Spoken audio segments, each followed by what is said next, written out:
About one of the other films he started off in. If you saw my breakdown of Carrie, he's in that. He's got a minor role in that, and that's before he gets the blow up.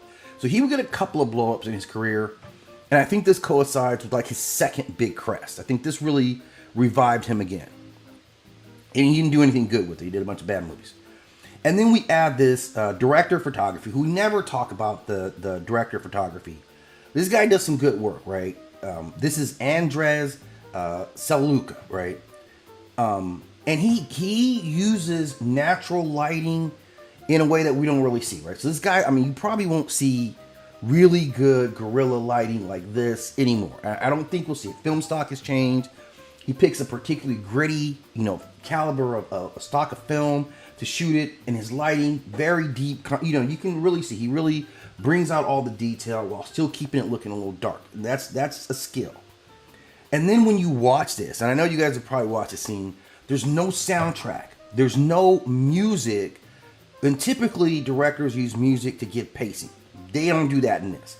So it's a dynamic swift because he relies on Jules to give it the pace. Yeah, I could dig it. Jules set the pace and how he talks. So it's not that often we see an actor command that much of a scene in the way that the scene centers around Samuel L. Jackson. Okay, so there's a lot of stuff that we see here as we get into the scene. So he busts in, it's calm. And of course we know that he catches him at breakfast, right? And this is important, right? So there's this intrusion into their lives. And then there is this hamburger, I would call it a commune, all right? This is the hamburger is important, right? It's not just important, and he gets into detail.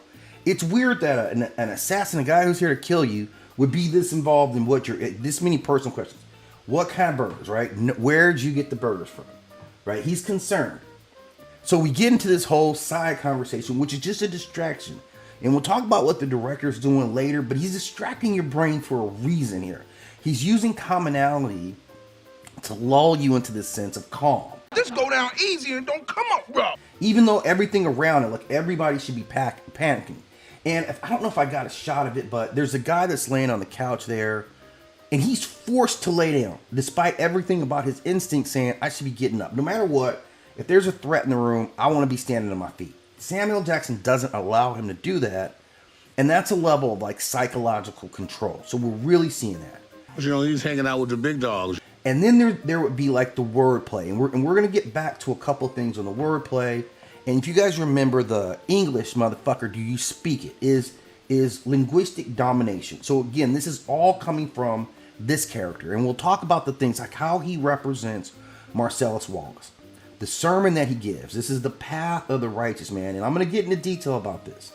And the camera does not flinch away from it, so you feel all this tension between these characters. And this is it. Like, this is a cold-blooded scene here because this is an execution, right? We understand it's an execution, but it's inverted. We're far more comfortable with the idea that you're being executed and you get your last meal. This is why he uses this technique against us, the audience, because it's going to trigger anxiety. Because like, man, these guys are going to die. The last thing you get is your last meal, right? That's just civilization. That's just like, come on, man. Like, right? Come on, buddy. And they don't give you that. So he stands in front, and once he keys on your burger, you know it's over already.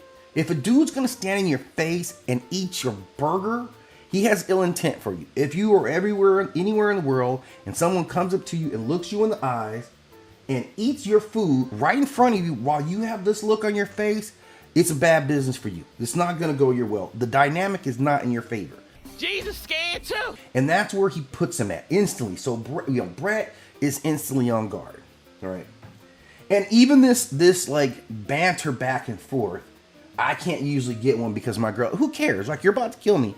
How his brain's even processing this, I can't understand. But he's got this, he's exuding this calm demeanor. Bad nose having motherfucker. Before he's about to do anything. Vincent's in the back just rolling a cigarette or a joint, probably a joint with Vincent.